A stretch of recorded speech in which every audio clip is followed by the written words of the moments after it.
Hey, hey, there we go. I don't know why I did that.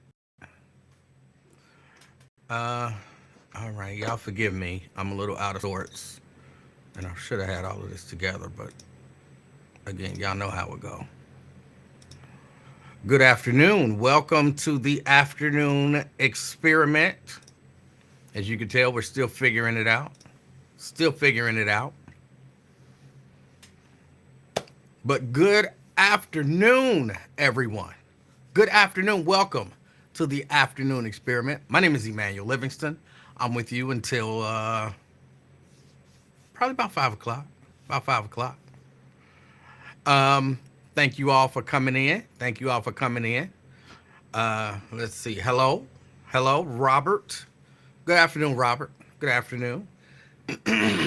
Anthony, good afternoon. Good afternoon. My OSHA. We didn't finish the t-shirts. We got all the pre-stuff done. See, I get into it in a little bit, but I don't have the t-shirt to show you. I will show you the design, but I think I'm going to wait till we actually have the t-shirt done. It's not a whole story, but it's a thing. Badathia,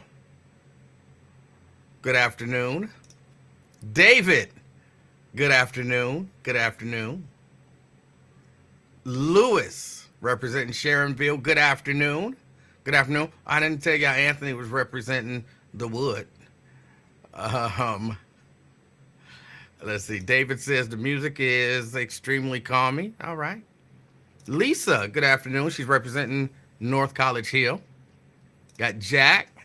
He says Wyatt promo looks better, but I bet mine look better than yours. Let's see. Let's see. Wait a minute. Myosha says, it really is. I have my eyes closed. Jack says, good afternoon. Afternoon experiment ex-biz employee. It's expected you don't have it together.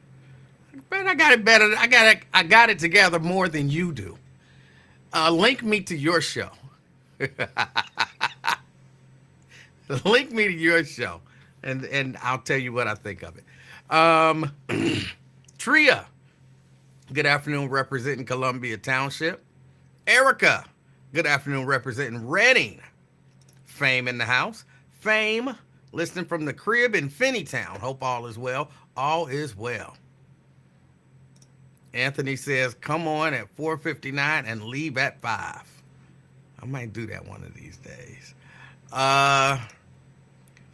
Diane, representing Covington, good afternoon. Let's see, Brent, representing Dallas, good afternoon. Brenda, representing Fairfield, good afternoon. I'm warming up, y'all. Just, oh man, today at work wasn't an easy day. It wasn't a hard day, but it wasn't an easy day.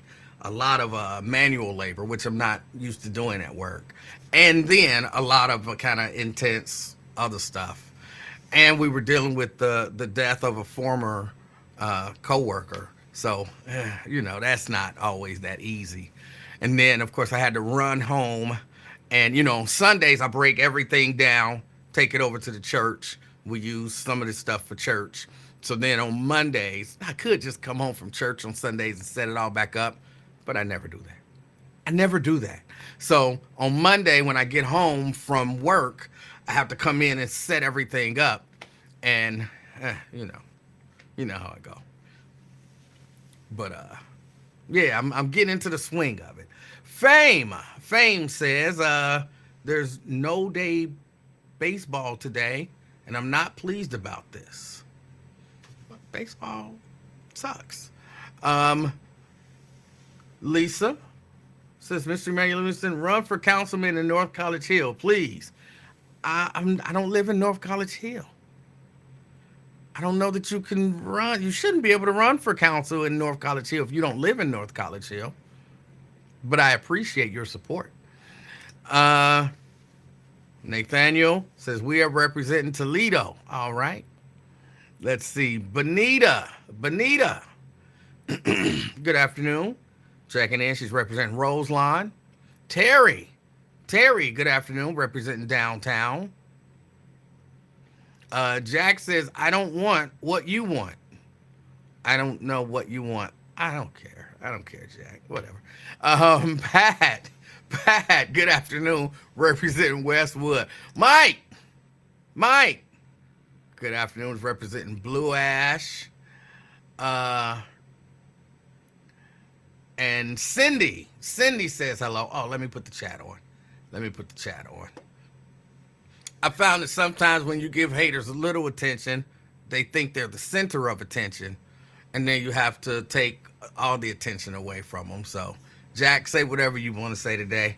I'm kind of not in the mood. And you've gotten all the attention that you're going to get.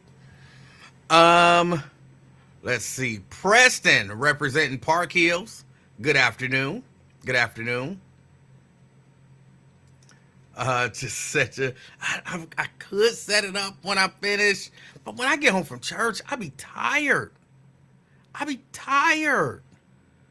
I be wore out.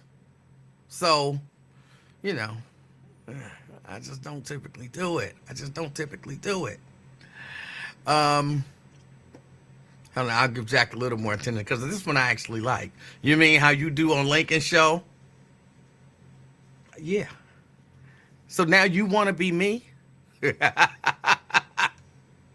That's hilarious. This is, I think, the third person who's wanted to be me. I know Zoe, he wanted to be me. Like, I'll be bad. You be hating on Lincoln, so I'm going to hate on you. Like, why? Because you want to be me that bad? Don't worry about what Lincoln do. Don't worry about what I do on Lincoln. You be you. You be you. But it is funny. I'm just doing what you do. You can't do what I do. You can't do what I do. It's ice water, by the way. I think I'm about to start my fitness journey. I think. I'm not sure. We'll see what happens. Janice says, hey, y'all. Good afternoon. Representing myself again. And Janice can do that. See, I'm wearing the shirt, Janice. Dress me up for battle when all I want is peace. Those of us who pay the price come home with the least. That is Harvest for the World, the Isley Brothers, from the Harvest for the World album in 1976.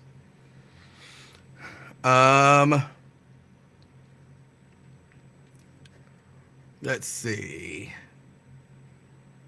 Jerica, she says, hola, beautiful black people, and the others too. Brent says, playing the tambourine weird you out like that. I don't play the tambourine. I'm not against tambourine players. It has been my observation that many, I don't want to say most, many male tambourine players in church are a little effeminate. I don't want to say they're gay because, I don't follow them around. I don't know what they do. But, yeah, no. I wouldn't play the tambourine in church. I mean, and if I did, let me take that back. Women, fine. Men who just play it, who just like have it in their hand and just kind of hit it, they're typically not really effeminate. The men who do all that extra stuff with it on the thigh and, all the different beats and stuff, and, all that stuff, a lot of times, again, not always, but a lot of times, they're really effeminate. I came to the conclusion that if you know a man who brings his own tambourine to church,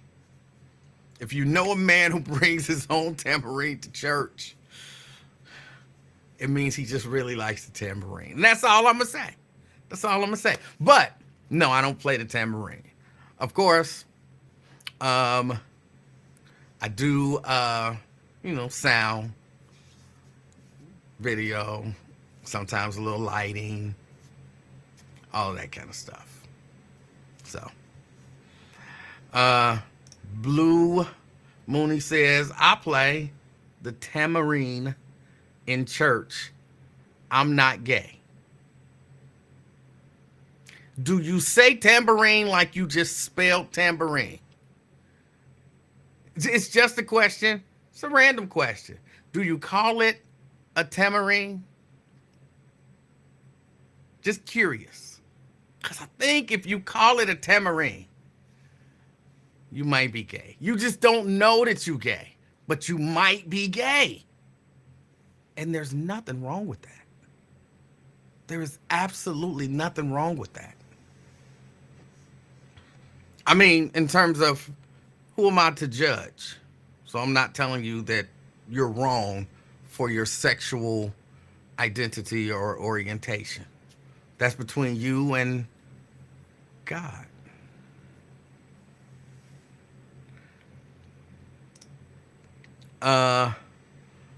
So yeah, you call it the tambourine. I'm old school. You call it the tambourine, you might be gay.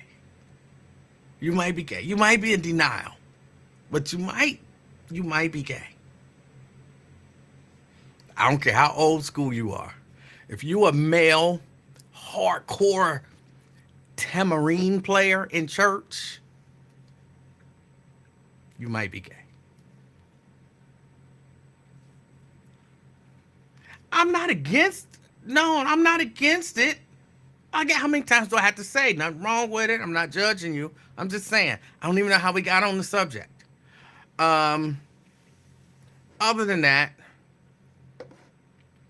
Blue says, no, I'm not gay. Okay. If you say so, I'll take your word for it. What else is going on? There's been some killings in the city. And I don't like that. Again, I don't know. What can you do? What can you do about it? Not much. Not much that I can do about it. But I don't like it. I wish people would just have regular disagreements. I want to say if we could go back to a simpler time. But people have always been violent towards each other. People have always wanted to settle their differences.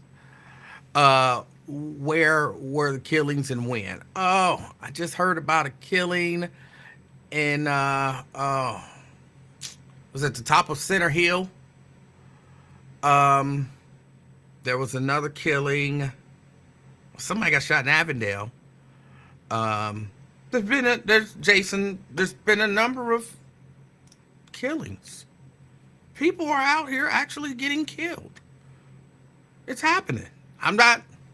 We're really challenging that people are getting shot and killed in the city. If you're asking me to tell you the time, date, location, and all that stuff of every killing that's happened in the city of Cincinnati in, say, the past month, I couldn't do it. Which is why I didn't bring up a specific instance. But people have been getting killed in the city of Cincinnati. I'm not sure that that's even debatable. Oh, I was wondering if it was new or in the same day. No, I'm just saying over the course of a short amount of time, of say the last month. And I don't know what to say about it, but I can't pretend like it's not happening and just not say it, because it hurt my heart, y'all. It hurt my heart. I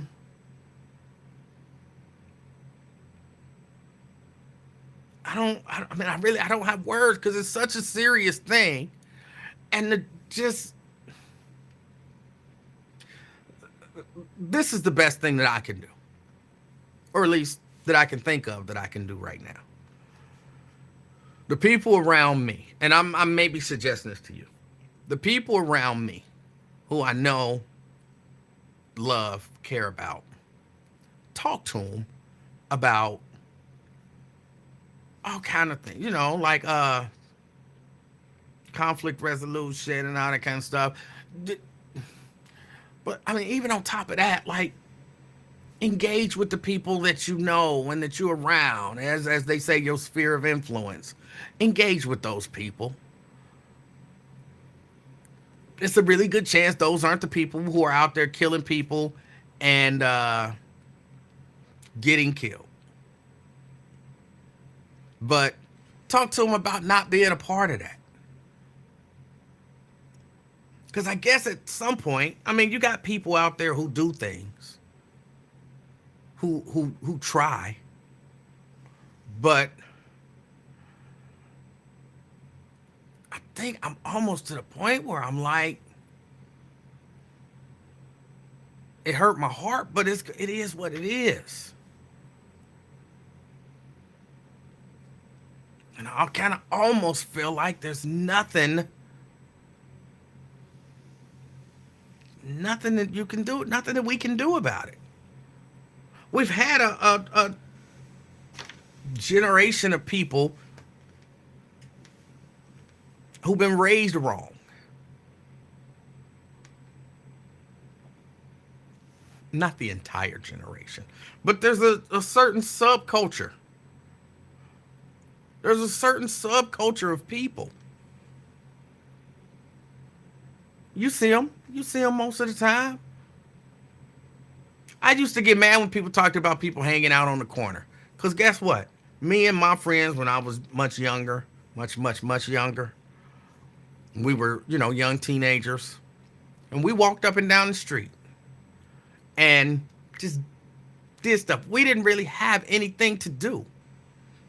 I mean, I guess we could have found stuff, but we didn't really have anything to do. So we did stuff like, we played Kill the Man and went in the backyard and played stickball and, all of that kind of stuff. Kickball, stickball.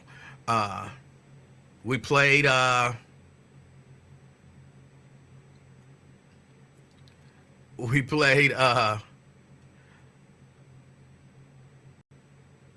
little kid games.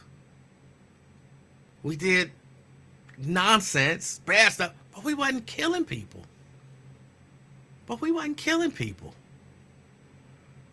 So when I'm getting mad, when I used to get mad and people, you hanging out on the corner is bad, I used to be thinking, sometimes, what we did? We just hung out on the corner and stood there and talked to each other and tried to be loud and get attention.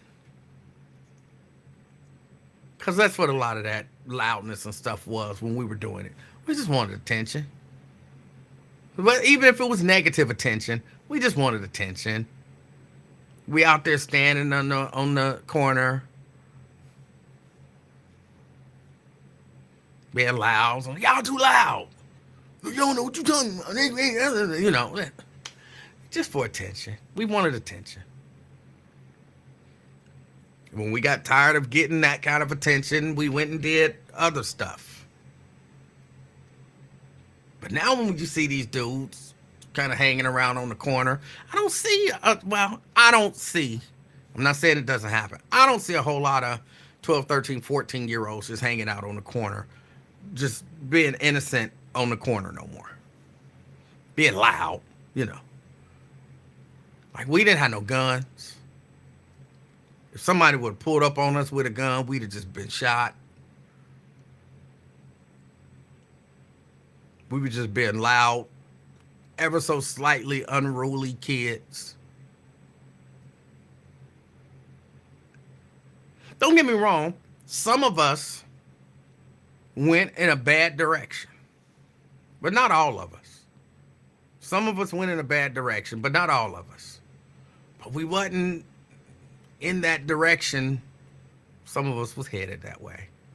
Someone like me, who was scared of my mama,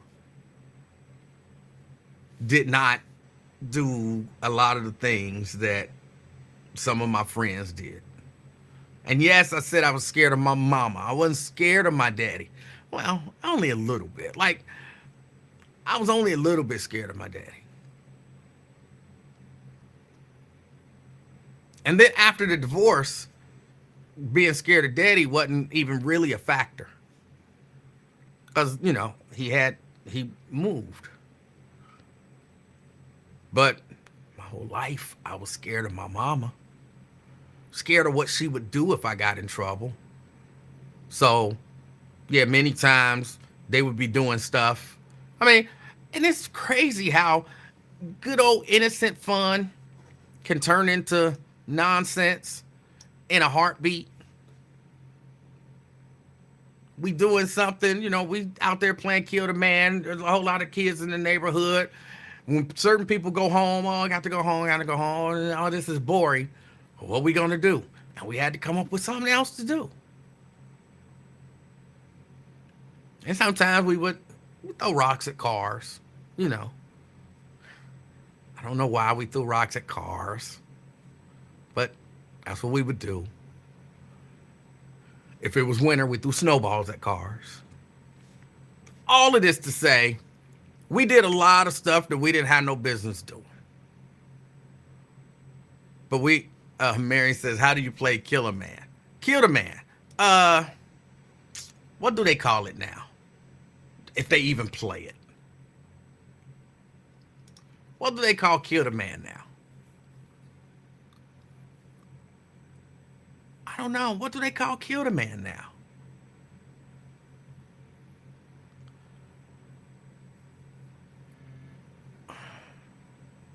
Was it like cops and robbers? No, it was football. It was with a football. You throw the football up in the air. The football land on the ground, or somebody catch it, and then you try to run, basically touchdown to touchdown.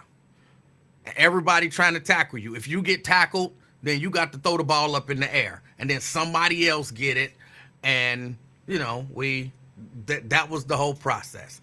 It wasn't really no scoring. Like, nobody kept score when we played.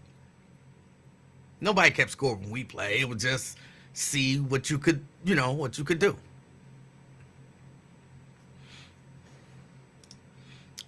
Who came up? I don't know who came up with the name of the game. I don't know. That's just what we called it. We called it Kill the Man. And sometimes everybody be standing around the ball, kind of ifing like they was gonna get it, and then somebody pick it up and go running, and everybody, boom, when they got to the end zone or whatever we designated as the end zone, you couldn't do nothing to them once they got in there. But you lined up waiting for them to run it out because you want to tackle them. And then they throw the ball. That was the whole game. That was the whole game. Boom, run to that side. Get yourself a few breaths. You couldn't take too long because then it would be boring and everybody would be mad.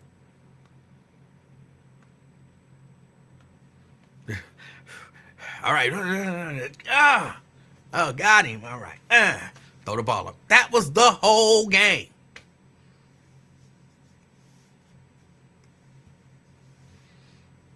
But we wasn't killing nobody. We wasn't killing nobody, even though the name of the game was Kill the Man. We wasn't killing nobody. None of my friends had a gun. If they did, they never shared that information with me.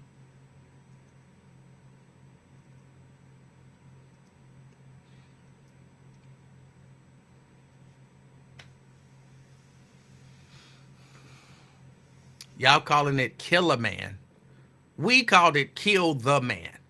Kill the Man.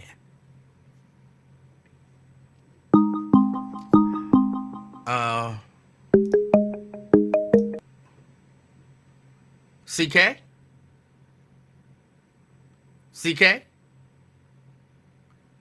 Hold on, let me see. Audio settings, microphone, X Live. CK, can you hear me? I don't know if he can hear me. CK?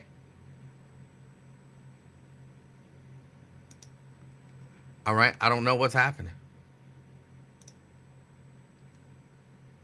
I don't know if he could hear me. Hold on, let me see something. Boom, boom, boom. Boom, boom. Uh,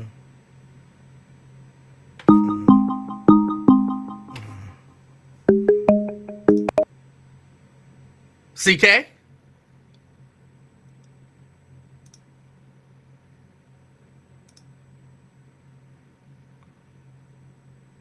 Okay, I don't.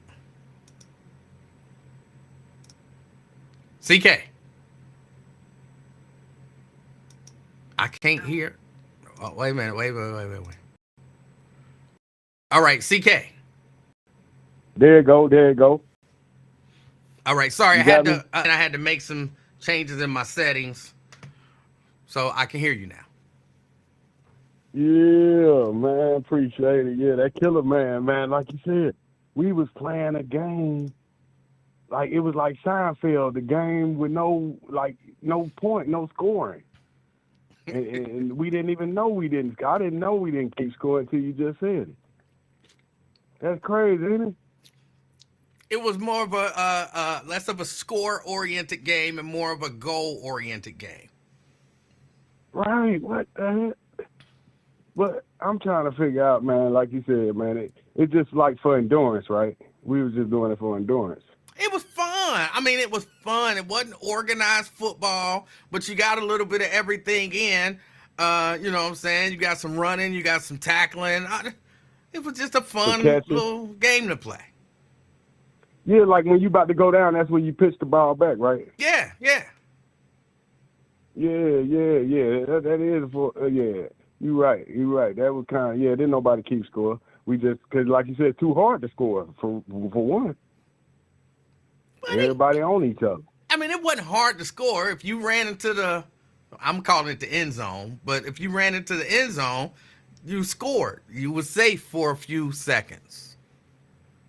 Right. But I did some research on that song you told me to look back on What song? because they just did some Can We Talk against End of the Road. Oh, we're talking about Tevin Campbell. Okay. Yeah, I did a little poll at work, and it was 3-2 End of the Road won. But these two girls, they said what you said. They said Can We Talk is a monster. And they just did the Mount Rushmore list. And remember, you were telling me about Smokey Robinson? I was telling you about Smokey Robinson? Yeah, you said you ain't really like him. You said Stevie Wonder was the guy you like. Yeah, I don't really like him. You ain't gonna believe who made the Mount Rushmore. Both of them. I could see that. Yeah. So check it out. They did a poll, right? So you got Smokey, Lionel Richie, Stevie, and R. Kelly. And that's the Mount Rushmore. This was Mount Rushmore of what? It's a website, celebrity, celebrity news. They just doing. But I mean, this was the Mount Rushmore of what, songwriters? The Mount Rushmore of what? Yeah, greatest R&B singers. Oh, that's a terrible Mount Rushmore. You said or sing whatever. Wait, you said Stevie, Smokey, R. Kelly, and Lionel. Lionel Richie. And Lionel Richie. That's a horrible Mount Rushmore for singers. You don't like that one? No. But I was telling you was right though, because on the list, Stevie won 40%, right? Okay. He won. Remember, because you said you would pick him, right, as the most talented, right? So he was number one with 40%. R. Kelly was number 2 with 38%. Number 3 was Lionel Richie, and your boy Smokey Robinson, that you like the least, finished last at 8%. This could not have been a Mount Rushmore for singing. It couldn't have been. Or black superstars or something. Maybe it was just a black. That was the 4. Maybe songwriters or something like that. Mm-hmm. So for songwriters, I would have to think about that, because when I was little, I didn't really think about who wrote the songs that I was listening to. So for songwriters, that list might be decent. R. Kelly Yeah. was And a hell of a songwriter, producer. Um, of course, Stevie Wonder, Smokey Robinson, and who was the other one? Lionel Richie, Lionel he a Richie. I don't know why I songwriter keep also. forgetting Lionel Richie, but no doubt he was a good songwriter, all of that kind of stuff. So maybe for songwriting, definitely not for singing. So would you put R. Kelly over Smokey in songwriting? No, no. Okay, so the edge would go to Smokey because Yeah, I mean, I because think for lyrically speaking, probably Smokey Robinson did a lot of really clever things and all that kind of stuff in terms of songwriting and all that kind of stuff. A lot of R. Kelly songs was just stringing together nasty stuff, but with a nice beat to it, and making it danceable, But I'm not sure that there was a whole lot of thought put into lyrics, yeah, it's like he put more quantity than quality in your opinion. it's just different. It's a whole different, you know, you give me a real good beat and then just let me say some nasty stuff on top of it that rhyme and come up with a hook. Whereas Smokey Robinson was actually writing songs, where they were good, clever, thought-provoking, or something that portrayed something and people identified with it. Like I say, R. Kelly stuff was just, you got a big booty and, I want to do something to it. You remind Uh, you you know, remind me of my Jeep. You remind me of my Jeep. You remember that? You remind me of my Jeep. yeah, stuff like that. Yeah, Smokey would never have wrote "You Remind Me of My Jeep." That's not his lane. He don't even think of stuff like that.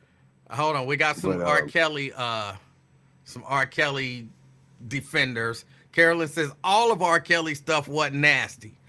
Probably, and this is just off the top of my head, about 85% was just nasty stuff. And other than that, he, might write some other stuff. But probably about 85% of 15. R. Kelly stuff was nasty. Okay. Now back to "Can We Talk" versus "End of the Road." The fascinating thing I learned in that is the guy Tevin. He represents the beginning of the relationship, right? "Can We Talk"? That's the initiation of the relationship, and the "End of the Road" represents the end when we about to get divorced, right? Sure. Is that a good analogy of those? Because that's what we put together when we put that both. It was written by the same person. Uh-huh. So you think it's like the beginning of the end and the end? Just two different songs. They were just, I would say coincidentally, one of them is about wanting to talk to you, and the other one is about the end of the relationship. But it's just two different songs. It's just two different songs. Yeah, but it was fascinating, man. Just to look back on this music and compare it. I was blown away, and it was fascinating to see that you was right, that Stevie Wonder won the poll when you said you would prefer him over Smokey, and he finished dead last. I said, damn, King of Talk, no, he knows some things about that music, don't he? I don't know about that. It, I just know what I it like. matched up perfect. But you matching up with the people though. You know what I mean? A lot of people respect what Stevie Wonder did out here. Because when you told me he wrote his own songs, I was blown away. You know what I mean? I didn't know. I didn't know that. That's like Ray Charles, and a lot of people prefer Stevie over Ray Charles, which is phenomenal also. I was never a Ray Charles fan, but okay. Oh, you didn't like none of his music? I can't really think of a Ray Charles song other than what Georgia. That Georgia was hard. Georgia, That Georgia, you feel that, don't you? You No. feel that Georgia in your soul. That's when you knew he was talented, when you heard that Georgia, though, right? No. I Oh, wasn't. that wasn't I impressive. didn't feel it. I don't care for it, and I'm not a big Ray Charles fan. I'm not a Ray Charles hater, but just Ray Charles never did anything for me. Yeah, but that's the consensus around the board. I mean, they don't feel like that, but they feel that Stevie was a better artist than Ray Charles. You know, it's phenomenal. It's kind of like the Michael Jackson, James Brown comparison. If you look at Ray Charles and Stevie Wonder, Stevie is Michael Jackson and Ray Charles is James Brown. Okay. Yep. Yeah. I gotta talk music. So, are you a songwriter yourself? I've written a song or two. Fascinating. That's where it's at. Get that publishing. You know what I mean? Well, none of my songs have ever been recorded. I mean, I recorded a couple of them, but none of my songs have been recorded by anybody of any significance. But no, I did. I wrote a song or two. Yeah, man. Hey, I appreciate it, man. I just had to get the music convo off with you, man. Great platform. We're going to get this mother to 10 million subscribers. You know what I mean? Start asking them to hit the like button. Yep. Hit the like button, people, please. Hit the like button. Thank you, sir. All right, CK. All right. That was CK. Yeah, I was defending R. Kelly's songwriting. R. Kelly wrote a lot of nasty stuff. He did. Y'all gonna act like he didn't write a lot of nasty stuff.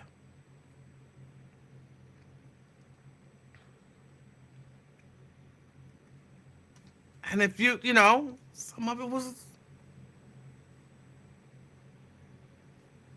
I don't put his songwriting and Smokey Robinson's songwriting, I don't want to say in the same category, but I kind of don't put them in the same category. It's almost like two different genres of music. You know, as music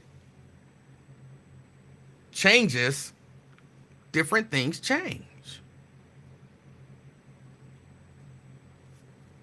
T. Mikey G says, hold on.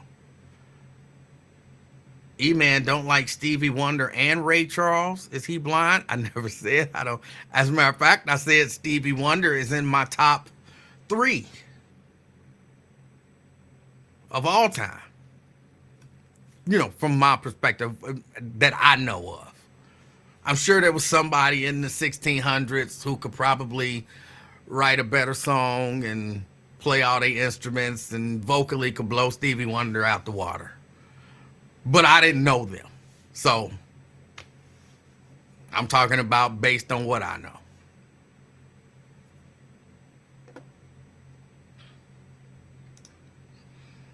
My mom broke my 12-play CD because the songs were so nasty. Apparently the songs wasn't nasty. Apparently they wasn't nasty. They was just about his life. So, shows you what we know. Shows you what we know.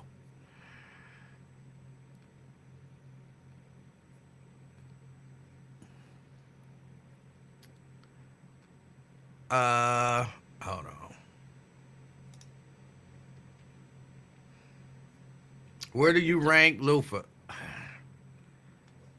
don't think, I'm not against Luther Vandross. I think he's way too overrated of a vocalist.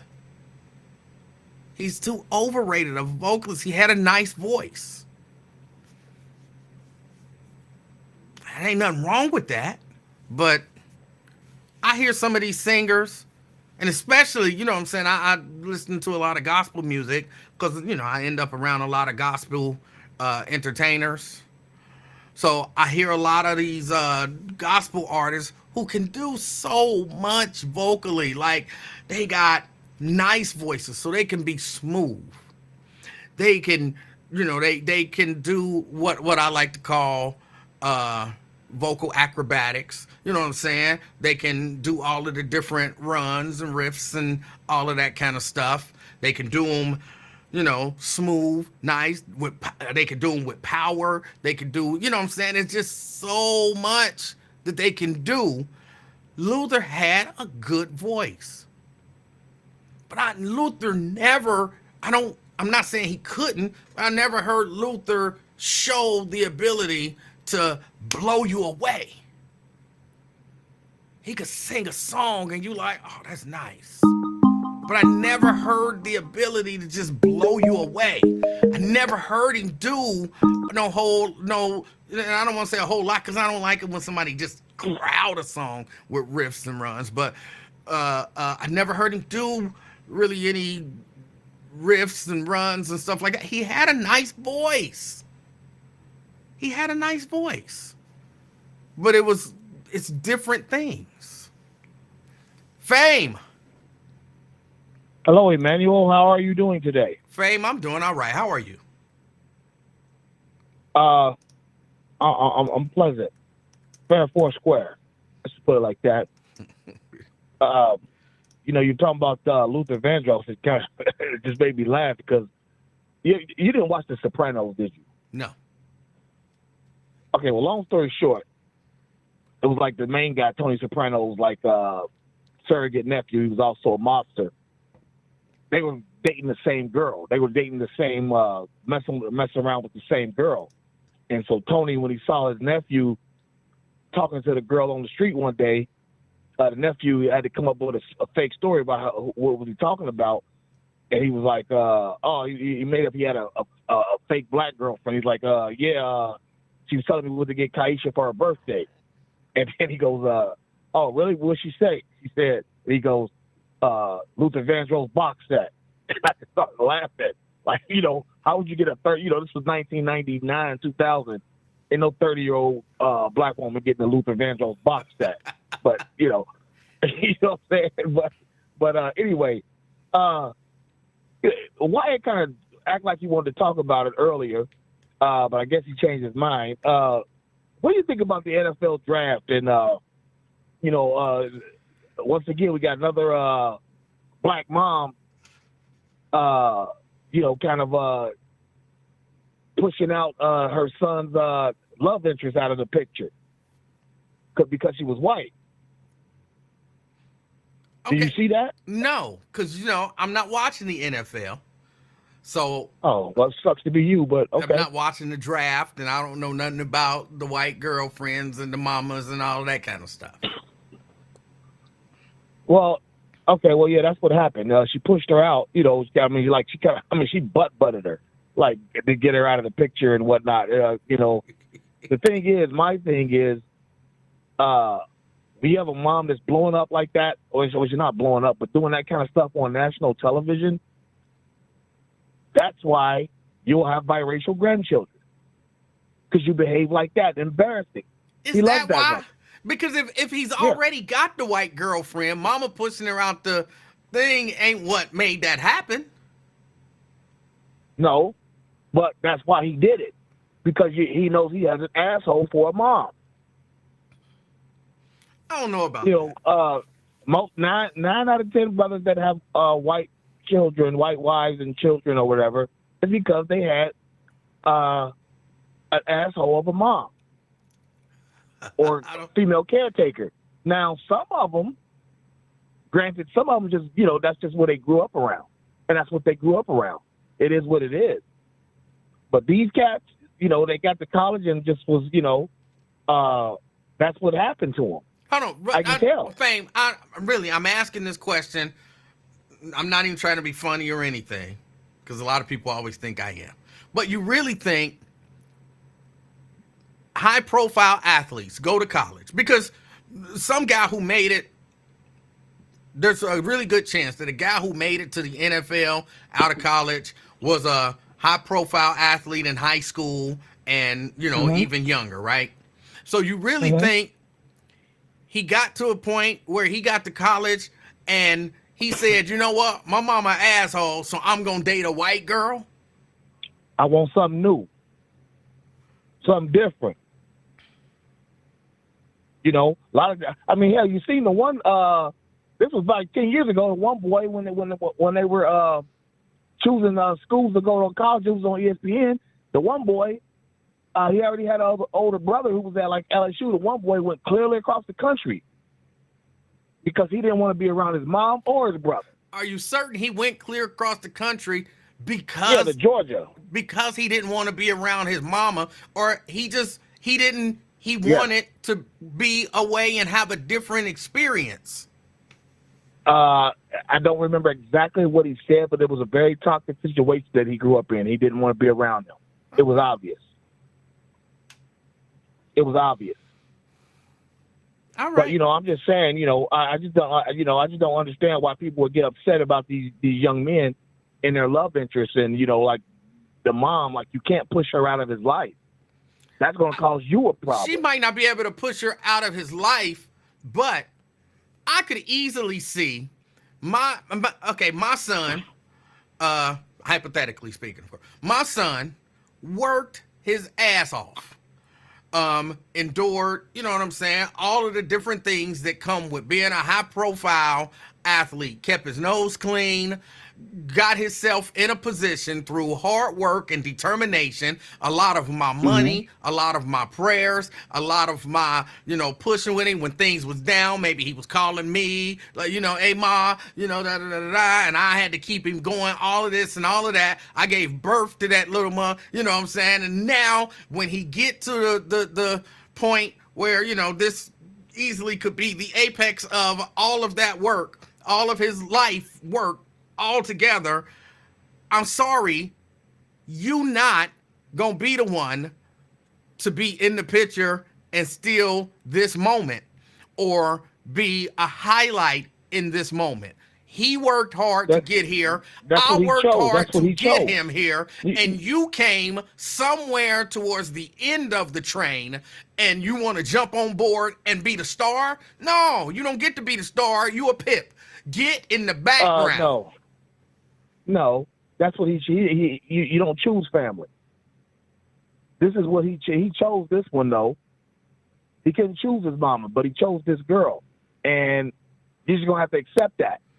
Whether you like it or not. She might accept it, but she just, and again, I didn't see what you're talking about, but I understand there are certain times, certain milestones where mama and son, daddy and son, or, family says, because of you, we made it. Or because of our hard work, you made it. Or we struggled and we fought to get there, and so we're proud of you.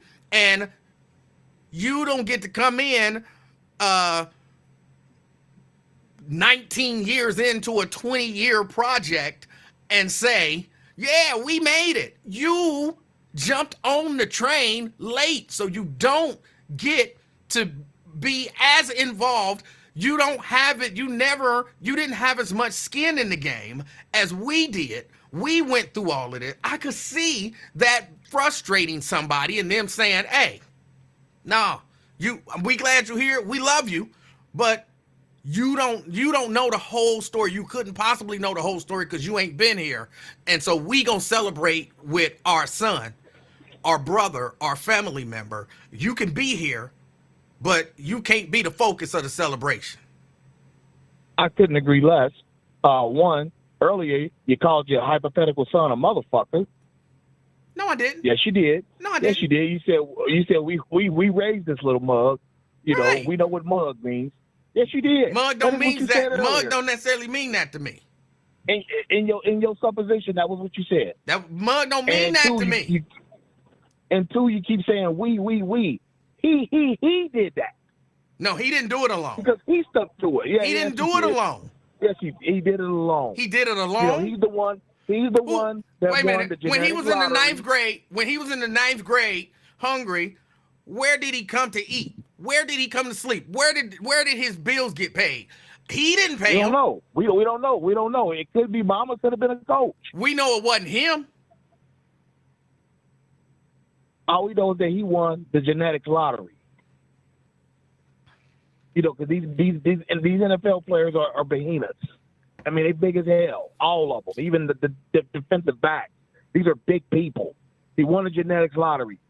Y'all just need to accept the fact that he's going to make his decision based on how you treat him from now on. Did the mama say he's not allowed to date this girl? Say what? Did the mama say he's not allowed to date this girl? No, she's not. But I remember, but that happened on another college one a couple years ago.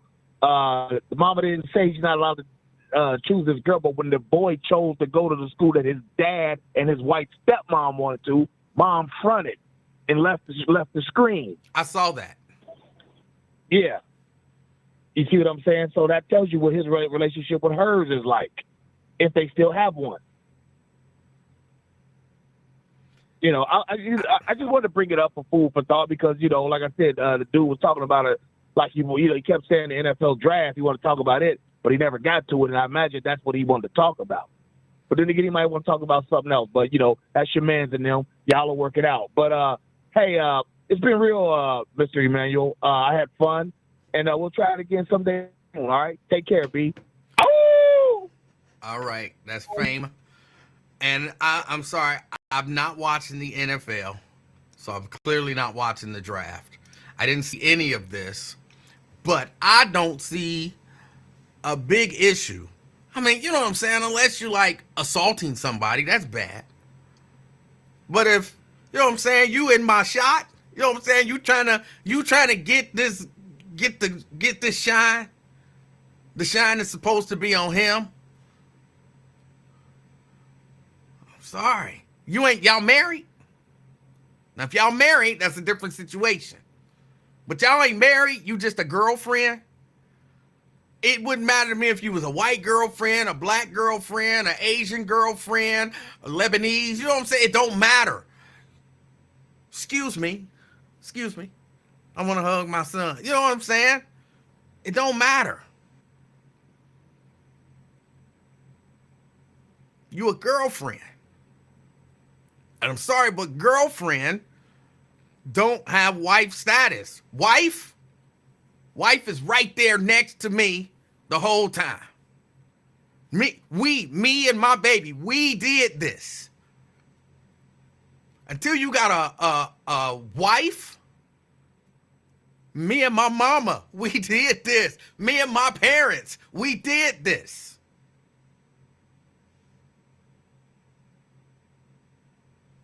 I'm sorry, it just, if it's wife, cool.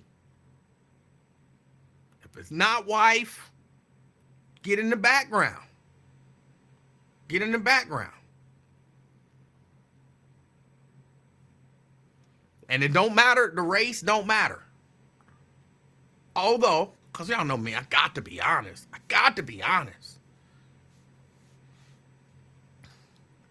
It might be an issue. I could see that being an issue.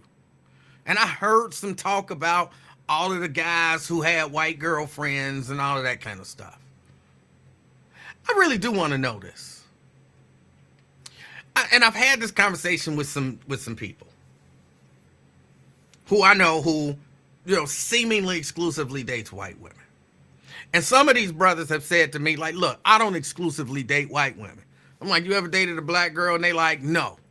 Like, does that sound like you exclusively date white women? They're like, no. Exclusively date white women, in their minds, means I'm out here looking for white women.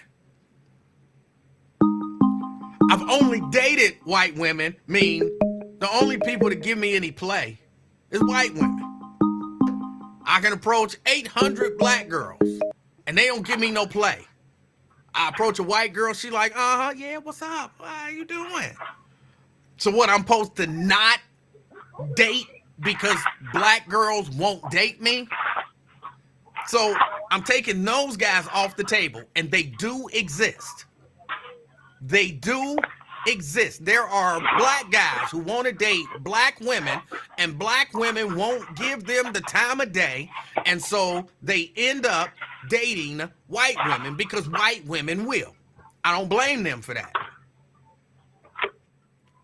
But outside of that, what is it that white women are doing that black women aren't doing that is attracting a lot of these high-profile athletes? Y'all know, y'all hear, every time he get on, he puts it out for a white girl, all of that kind of stuff.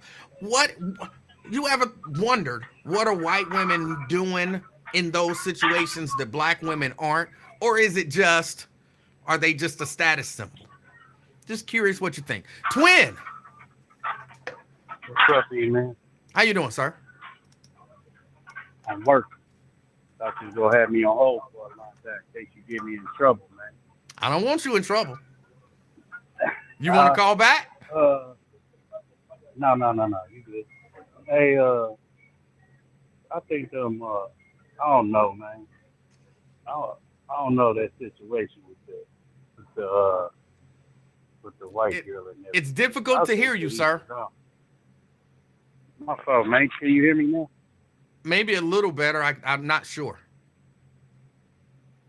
Yeah, so I don't think there's no wrong with what you call. Let me see. Hold on, man. Okay, yeah, I can't hear you now. Can you hear me?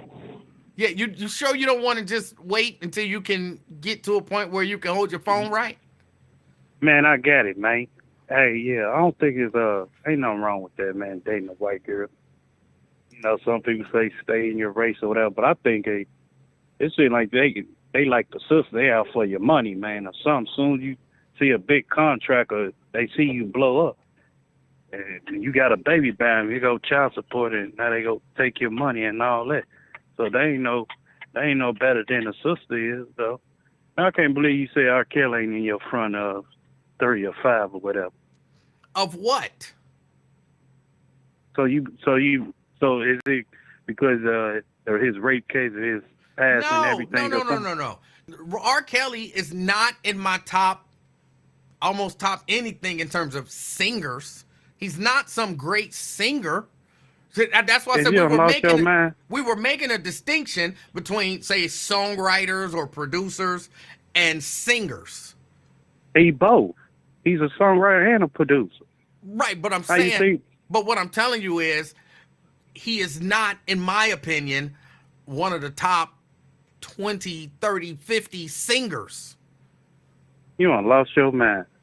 I know you done lost. You tripping, man. So you think you're purely, hold on, just so I'm clear, vocally, not his songwriting, not his producing, not arranging, none of that kind of stuff. Just put him in a singing contest and say, sing the ABCs. You telling me of all the people. Man, R. Kelly, you know song a cappella before that. Yes, I have. Go back on. Man, that man can make a song within a minute about anything. Again, you're talking about writing a song. I'm talking about the ability to sing. He's not right. He wasn't right. He can sing. If you go back on this video, him just messing around in the studio, he just made. R. Kelly don't write, man. He'll tell you that. R. Kelly sitting there. That is writing. Even if you coming up with it off the top of your head, that is still a songwriting. But I'm not talking about his ability to write a song. I'm talking about his voice, his vocal ability. I don't know what you be listening to. Okay, hold on. Let me ask you this. Here we go. Can R. Kelly and there's no wrong here. Can R. Kelly, in your mind, sing better than Luther Vandross? They going neck to neck. They running neck to neck. Stevie Wonder. R. Kelly. What? R. Kelly. You saying R. Kelly is a better singer than Stevie Wonder? To me, yeah. I know I said it wasn't no wrong answers, but that's the wrong answer. You talking Big Luther or Little Luther? It don't matter. Any Luther. It does matter. Big Luther, little Luther, gay Luther, straight Luther, whatever Luther you want. R. Kelly is not a better singer. Okay, what R&B singer right now topping R. Kelly if he was out today? I don't know who's out there today. Because you don't listen to music. So I listen to music. I don't listen to a lot of this nonsense that's out there today. I would say Eric Benet is a much better singer than R. Kelly. Now you're smoking dust. Now you smoke. What? Now you smoking dust, man. I can't believe you said Eric Benet. Yes. So you and your wife ain't never made love over R. Kelly song? No. And all my kids been off R. Kelly songs and But other that's got songs too. nothing to do with whether or not his voice is a good voice. His voice is a good voice, man. That man can sing. You ever went to one of his concerts? Yes. You ain't never hear him sing a cappella. Well, it's a cappella, but yes, I've already answered that. Yes. Okay, well, so right, if I was comparing him to the ones you named, Luther and Stevie, he running neck to neck with them. What? I got to give credit where credit is due, man. What? He running neck to neck with them, man. I guess you got He'll be in the ones you named. They top 5. Luther, Stevie Wonder, R. Kelly, Michael Jackson. They all top 5, man. If you really want to know our top 5, yeah, that's top 5. Look, taste is, there's no account for taste. You like R. Kelly vocally. Okay. Yeah. Okay. I ain't gonna lie, I do. I think Ain't nothing wrong with that, right? I think he's way down there in terms of just pure vocal ability. But that's just me. Like I said, I would put Eric Benet ahead of him. I would put, of course, Stevie Wonder. I would put Luther Vandross ahead of him. Of course, Charlie Wilson. I would put Charlie Wilson up there, way ahead of him. I'm trying to think of who I would be like, nah, R. Kelly killing him vocally. I would put him maybe him and Usher. You know what I'm saying? Him and Usher can battle it out. He will murder Usher. Vocally, I don't know. I think him and Usher can battle it out. Well, he'll be out of jail soon, so we'll know. Couple more years, he'll be out of jail. So we'll know the battle, the verses, whatever if they still do. You hear me? I hear you. You don't want to believe that, huh? Look, it's probably the world is safer with him in jail, but I mean, So y'all wasn't saying that out. when Elvis in the restaurant was getting down with the youngin', huh? It's always down the brother, huh? But y'all was the same one stepping in the name of love. I'm still gonna rock his music, regardless of what happened. Okay. I just like his music, man. And I ain't nothing out there right now talking. Besides King George or one of them. Okay, I think though you are having a different conversation than I'm having. You said what? I think you having a different conversation than I'm having. What different conversation? I think you're talking about his music. You're saying his music is this and his music is I'm just saying that. I'm talking about people that's out there right now that somehow I listen to today, which ain't nobody topping him. With vocalists and all that. Ain't nobody out there today, I don't think, topping R. Kelly. If he was out today. What music you know that's hit? I ain't seen one yet. That top since he been gone. Somebody that's out right now, I would even say Bruno Mars is a much better singer than R. Kelly. All right, there was only one hit and everybody was going crazy off of it. I'm not talking about the song, and Bruno Mars has a string of hits. But I'm talking about his voice, vocally, what he can do with his voice, his range. I'm talking about singing, not the songs. So that's what I'm saying. We having two different conversations. We having the right conversation. I know what you're talking about, but regardless of anything, he will blow Bruno. Man, what is you talking about? Oh my goodness! You don't. I know. Oh my goodness. I don't think you know what you're talking about. Yes, I do. I do. But he will kill it though. He will kill him, man, with the vocalist holding notes and all that crazy stuff. He will kill him, man. I don't think so. All right, then. I gotta go back to work, man. I'll holler. All right, twin. All right. There's so many good singers out there who don't, get a lot of play and a lot of credit for who they are and, what they can do vocally. But you can say what you want to say about Bruno Mars, but that boy can sing. That Bruno Mars can sing. His range is out of this world.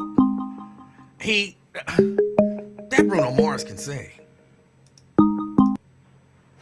Key.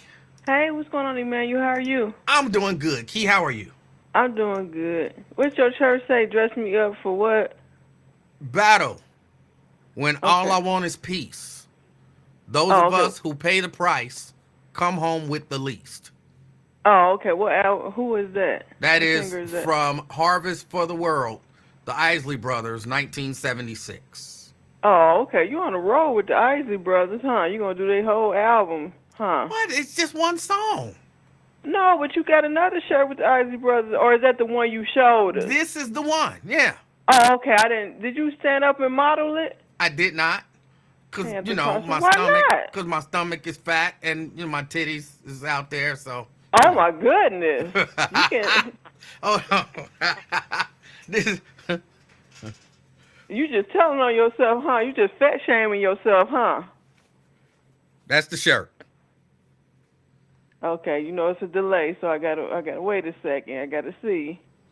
Yeah, you fat shaming yourself, man. You talking about the titties and the stomach. All right, everybody, that's what Key looked like. So if anybody still guessing, me and Emanuel, we built the same. Hey, Tria. So, Jason, there you go. You was there. You wanted to know. There you go. Me and Emanuel, there we go. Yep. My chest might be a little bit bigger though. He's flat. He's flatter than me on the chest. That's funny. Bigger than me on the stomach. That's funny. All right, fellas. Okay, yeah. Well, Jack said that the shirt or maybe the song is whack, and ain't nobody reading it. Well, no, because some people probably ain't from that era and don't know. That's why I asked, because I'm not from that era, so I'm not familiar with the song. Well, he don't seem unless to you play like the chorus, and then I might know it. So if that's not from the chorus, then or the hook, as they say. Yes. Then I wouldn't know it. Hey, and I wouldn't put the hook on the shirt. Good to see because you that's the point of the shirts is to take parts from the song. That twin, I'm built like Emanuel. Didn't you see when Emanuel something. stood up, twin? That's me all day. We built the same. My chest is bigger than his. Well, but what about, I think Joe is a pretty good singer. I think he underrated. What you think about Joe? Not a fan of his voice, but that don't mean he's not a good singer. Right. But I'm not a fan of his voice, but he is a good singer. Yeah, I think he's underrated now. I think he can. I think he's pretty good on the music. I think he's pretty good on the music and on the album and live. I think because some people sound good on the album, but they don't sound as good live. Because I guess they clean it up and strip it, and Well, they do a lot of stuff to it, but I've heard him live, and I thought he was. I mean, he sound very similar to. That's what I'm saying. Joe sound good live and on the album. That's why I say I think Joe is underrated. Yeah. Yeah, and let me see who else. You probably don't like Tank, do you? Not a huge fan of Tank, but again, that don't mean he can't sing. Yeah, I like Tank. I would say if I was comparing, I would put Tank about there with R. Kelly. I think R. Kelly, I think he could sing, but like with Usher got a range. Like he can sing high, he can sing low, he can sing in the middle. Case in point, his new album he got out where on some of them songs, I didn't even know that was Usher. What's that song? I don't know if you heard that song he got called Glue, where he's singing real high pitched. Who? It's called Glue, Gleu. I mean Glue. It's called Glue. No, I've new album. Never heard of it. You probably heard it and didn't even know that was Usher because he's singing real high pitched on there. And it's called I'm like, who Glue? is this? Yeah, it's called Glue. And I'm trying to think who. I thought it was somebody else. I can't remember who I thought it was, But I'm like, who is this? And then once Glue. he started singing another part where he wasn't singing this high pitch, I heard Usher's voice. I'm like, oh, this Usher. Yeah, but it's called Glue. Look it up when you get a chance, and you'll listen to it, and you'll see how Usher, on this album, he's kind of changing his range with his vocals. Like he's singing high pitch. Who is that? Is that Chelsea? Yes, this is Chelsea. Hi, Chelsea. Hi, Key. Thanks for joining us.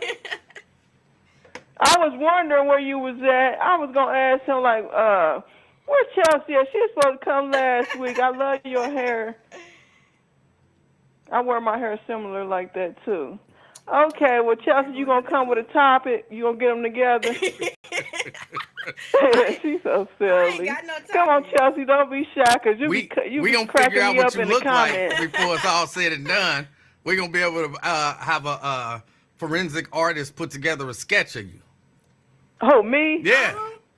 Okay, well, Chelsea, I'm built just like your uncle over there. Did you hear him when he talking about when he got titties in a stomach? Is she allowed to hear that? I'm 30. He meant. Okay. No, Okay, so you no, got she's that not baby allowed to face. hear that. Okay, well, he talking about he got titties in the stomach, and I was telling everybody because you know they were so worried about what Key looked like for some reason. I don't know why. But I told him I built like your uncle over there, just my chest a little bit bigger and my stomach a little smaller. All right, well, when we get started on the sketch, we'll make sure I that. know. Yeah, well, it's good to have you up there because you be cracking us up in the chat, so don't be shy. Get them together. And y'all be get it together in the chat. Don't be saying no little Andre stuff because you know how it can be, Chelsea. All right, well, I'm going to let y'all go ahead and take it away. All righty, man. Y'all talk to you later. Key, have a good one. All right. All right. Somebody said Fame. No, I'm not. That little baby's mama. This is not Lil Baby's mama. This is my niece, His only niece. not my daughter. Because Lil Baby is my granddaughter. Lineage thing. Hold on. Preston says, I noticed how nobody ever mentions Freddie Jackson. I thought he could say, Freddie Jackson was a really good singer. I actually, when I thought about Freddie Jackson, when I was talking about being able to do runs and stuff like that, and crowding a song with runs, I think he did a little bit of crowding songs with runs, just a little bit. But it wasn't too bad. But no, I thought Freddie Jackson was definitely a good singer. Better than R. Kelly. I thought he's definitely a better singer than R. Kelly. I don't understand people who think, like, I'm not saying R. Kelly is a bad singer, but I don't understand people like R. Kelly, one of the top 5 singers of all time. Like, singers? Not songwriters, not producers, not, you know what I'm saying? Singers. Like, I heard R. Kelly sing the national anthem. It was horrible. It was horrible. You ever heard R. Kelly do the national? No. You really? Hold on, let me see if I can find it. I won't be able to play it. I don't think he the best singer ever either. I like his music though. Yeah. But I wouldn't put him in the top 5 singers. He ain't nowhere near like top 5 in my book. R. Kelly national anthem. But that's a preference though. You can't be arguing down people's preferences. I'm not necessarily arguing down his preferences. Listen, there's a good chance somebody's trying to hack your website right now. R. Kelly singing the national anthem. To honor America with the singing of our national anthem, please welcome R. Kelly. Oh, this ain't the one that I saw, so maybe this is different. Yeah, this is different. The one I saw was at a boxing thing. So we listening to this together for the first time. No.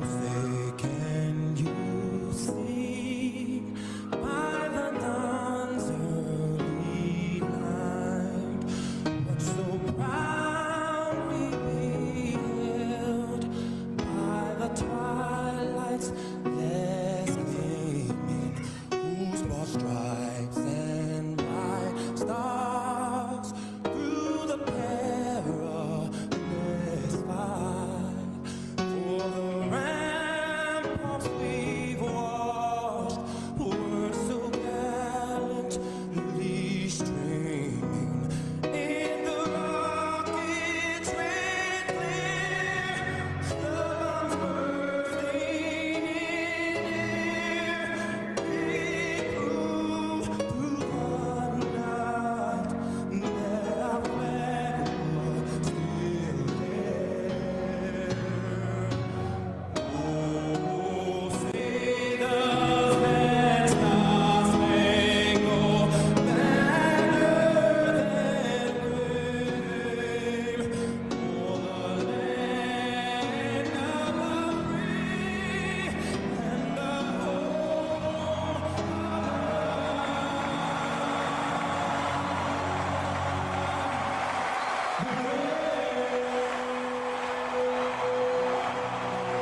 Okay, that wasn't terrible. I give you that. That wasn't terrible. I wasn't impressed, but that wasn't terrible. But that's one of the top 3 singers of all time. Top 3 of all time. But that wasn't the one that I wanted. That wasn't the one that I Why you wanted. let it play all the way through if that wasn't even the one you wanted? Man. Why wouldn't you find the one? Because I wanted something just, 2 minutes. and I wanted something just normal. I think this is like 7 minutes. I know it's 2. I wanted something just. Can you see by the dawn's early This light nigga named Mark Kelly though. You see, he got the braids. He got the glasses on. we had by the twilight's last gleam, You got the step. stars rise and bright stars through the perilous fight. For the ramparts we've watched was so gallantly streamed, and the rockets red glare, Okay, the bombs bursting in air. All right, I'll stop. That is not one of the greatest vocalists of our time. You know what I'm saying? Creative, yes. Good writer, good producer, yes. Decent vocals, yes. I'll even give him good. Like, I mean, he you know what I'm saying? He hit every note, all that good stuff. Yes. Best vocalist ever? Come on. That's all I'm saying.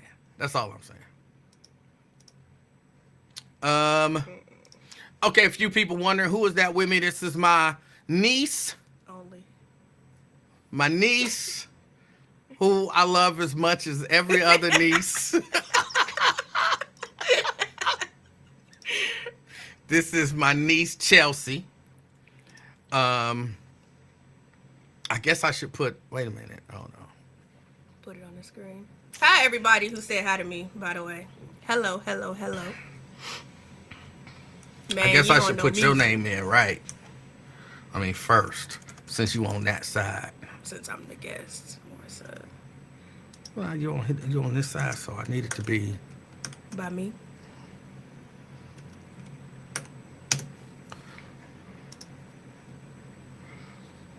There you go. And they still. No, I'm not Nate's daughter. I'm his niece also. But we were talking about, I don't know, how did we get on to singers? CK called. Enough said. Oh yeah. But yeah, no, we were talking just about whose child is she? This is Sabrina's child. Sabrina be in the chat sometimes too. I don't know that she's there today. What if I didn't want to tell them that? They already knew. They did because they asking. That's You should have just- said that's my sister daughter. One of my siblings' daughter. But we were talking about people and how you, as a 30-year-old, a lot of your friends, when you was coming up, late teens, early 20s, did you have friends who walked around with guns? No. None of your friends, to your knowledge, had a gun When I was when a you was teenager, around. no. Early 20s? No. Okay. See, I think that's the difference. Like these, of course, not all of them. It's all about. I don't want to say it's all about nothing. But when you raising a kid, and when you dealing with people, but again, you wasn't in that little subculture of violence. And I would imagine that drugs is a part of that culture a lot of times too, but not necessarily. Yeah, I didn't hang around people like that. Now I got cousins my age who I know hung around people who might have carried around that age, but that wasn't the type of friends I was keeping. That's not the type of friends I keep now. I mean, I know some people, like I have my CCW, but You got it on you? what? The W? No. Do I have the license on me? Yes. I mean, the W. You might No, need it. I You don't. never know when you might need it. That's true. You never know. But I wasn't hanging around people who was just walking around toting guns. No. Because I didn't need it. Or they wouldn't need it. But I see all of this violence happening. You know, I'm specifically speaking about Cincinnati, but it's all over the country with young black people, your age and younger, and just running around killing people. Like when you grew up in a generation, video games and all that kind of stuff, y'all didn't go outside a whole lot, did y'all? Who? I did. I was outside from the moment I woke up till the street lights came on.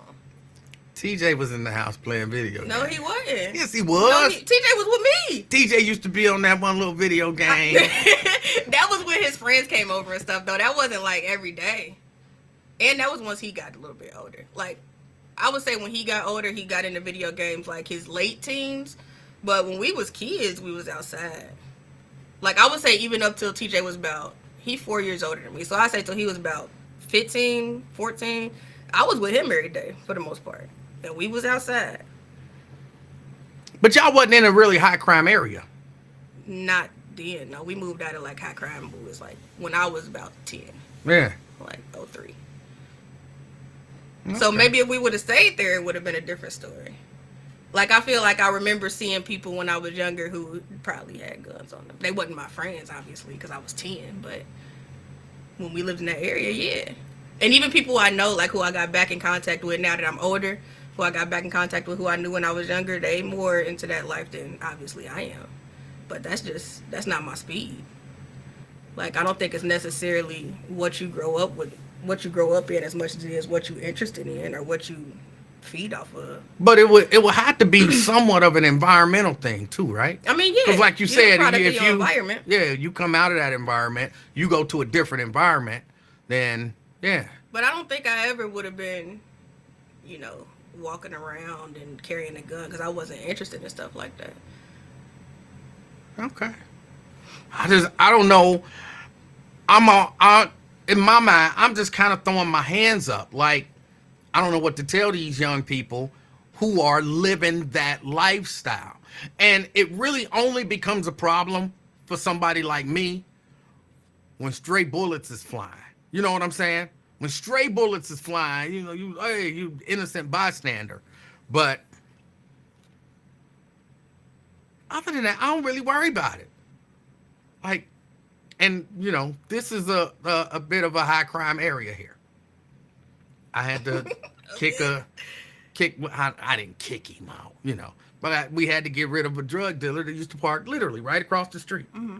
And just sit there and wait for people to sit there in the circle and people would come up mm-hmm. and they would buy the drugs and use them right then. And they work truck the whole nine. So people who be like, oh, them black people, they like to come and get the drugs. No, these were Duke Energy workers and, people in their work truck will pull up, buy drugs, sit there and use the drugs, and then drive off. And, you got to, I was like, hey, you got to go. Yeah, you got to do what you got to do. But. Somewhere else. Yeah, you got to do it somewhere else. How you going to be telling people they can't park on your street? Nah, I didn't tell him he can't park on the street. I just told him you can't sell drugs right in front of the house. Like, you right in front of the house. Move down there in front of their house. He's scooted a little bit further down. Move down in front of their house. So he probably still on the street right now. He just ain't right out front. I be thinking he came back. He wasn't here for a while. He was I don't know if he got locked up or whatever. Actually, for a little while, they had parked their cars and they had taken up the whole street. So it was, like a BMW with some flat tires eventually, and an Audi with some flat tires, and a Mercedes with some flat tires. Eventually, your car sit long enough, like your tires go flat, whatever. But it was every street, almost every space on the street was blocked by some luxury car that nobody knew whose it was. And the police eventually came and tagged all the cars and then ended up towing them all. And then I ain't seen them around for a little while, but I've been seeing a strange car. But the neighbors just moved out. So I'm thinking it might be somebody from over there, and they don't be there long. So I'm going to go talk to them next time I see them out there. Like, hey, what's up? You staying over here now? Okay. You can't park here. That make it difficult for me to get out of my driveway. So if you're going to park, you got to pull up. There's technically no parking on that side of the street anyway. So, and people typically is all right. Like I said, All about your approach. Well, yeah, I got some pushback, and I'm not about to sit there and, we're not about to fight, and we're not about to have no shootout. You know what I'm saying? So you push back, all right, hey, all right. You know what I'm saying? I'm not, all right, cool. And next thing you know, police is patrolling the street every so often. You know who told them. You know what I'm saying? You be out there waving. No ifs, waving ands, to or the buts, police. like Hello. I politely asked you to not do that. You politely told me you not gonna not do it. I politely said, all right. And next thing you know, police was authorities are showing patrolling the street, semi-regularly. Shame. Actually, I did call the police. I've told this story before. I did the first time that I called the police. They asked me to go and ask him to move. Did you call 911 or did you call No. the non-emergency? I called the non-emergency. Like, what is number. that? And they like, well, you probably should go out there and speak to him. I'm like, he a drug dealer. You want me to go talk to the drug dealer? I'm telling you, he's selling drugs. I see him sell it. I see the people use it. He's here on a regular basis. I can tell you what time he gonna be here tomorrow. You should go talk to him. You the police. Like, what? But that's what they told me. And so that was why I went and talked to him. That's why I went and talked to him. And, he wasn't horrible. He ain't, cussed me out and threatened me or nothing like that. But it was like, nah, OG. I'm OG now. I ain't never been no damn G. I'm a NG. No G. Lowercase. No, OG, brother, I got to do what I got to do, man. I got to. That's wild. All right. Hey, I'm just putting it out there because, So, but people out there living that lifestyle, I don't know what you could say when they end up not with us anymore. R.I.P. You feel bad for their family, but they kind of brought it on themselves. So I don't know what you do. Oh, wait a minute. Hold on. I forgot. I got to do something. Hey, Shahara. I say she said hi to me. Shahar's a hater. You about to... Is that how you spell That's how you spell that, ain't it? Is that how you spell I'm niece? pretty sure that's how you spell it. I don't know. I'm pretty sure that's not how you spell it. I'm pretty sure it's I before E except after C. Emanuel. Okay.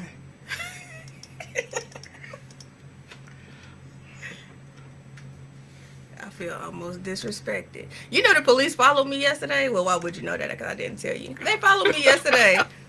I had my mom in the car. I'm like, Ma, the police behind me. Because my windows is all tinted out. Did they stop you? Nah, no. It was like 2 o'clock in the morning. I was taking my mama home. And because we went to Cat Williams on Saturday. Oh, how was that? So then it was really good. Monique ended up showing up. Tommy Davidson was there. I like Tommy Davis. What's his name? Hanging with Mr. Cooper. That Uh-huh. Mark Cooper, I think is his name. They was all good. And then even the people who I don't know who they was good too. Like, I thoroughly enjoyed myself. But we stopped by TJ house afterwards, and then we was going home, and I saw the police. Like, I was about to turn on her street, or one of the streets off her street, and I saw him hanging to the side, and I was like, there go the police. As soon as I turned the corner, he was following behind me.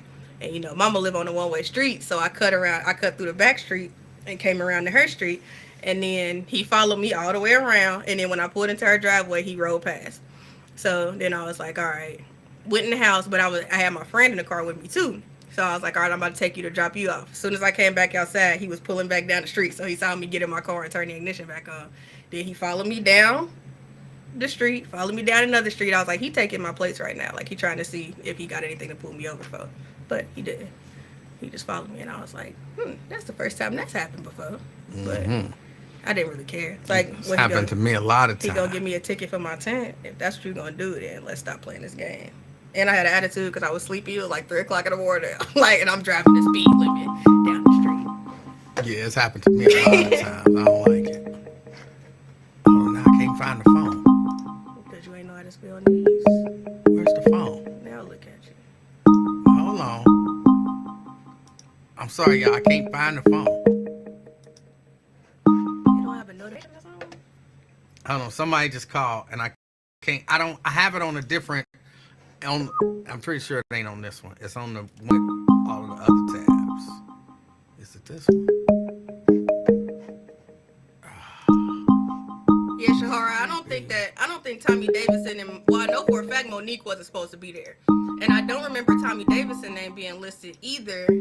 But they both came out and did a set. All right, there we go. Is that Twin? Twin was calling back. Twin, you already called. You know what? You was telling him to hang up and call back. But he called back. He sorry, didn't call back. Yeah, he finished stayed on his the phone. call. Well, maybe now he ain't busy.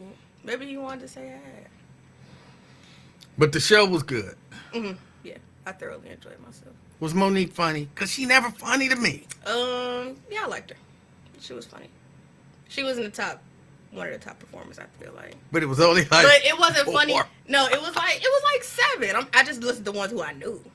But he had people who I didn't know too. He had like, I saw at least 7 people. When we walked in, somebody was actually performing. Like, as we walked in. So I don't know if somebody went before them or not. Was it a good crowd? Like a lot of people or like... Like a lot of people. Yeah. It was a bunch of people. We was on the floor though, so I didn't realize how many people it was till I turned around and looked up. It was packed. That's Twin. Did you just hang up on him? No. I closed out that one and he hung up when I closed that one out. It might have looked like a hung up. But I did not. You just declined I the did call. not. Twin, he over here declining your call. Oh yeah, was Kevin Hart's ex-wife there? I didn't see her. No, I didn't see her perform.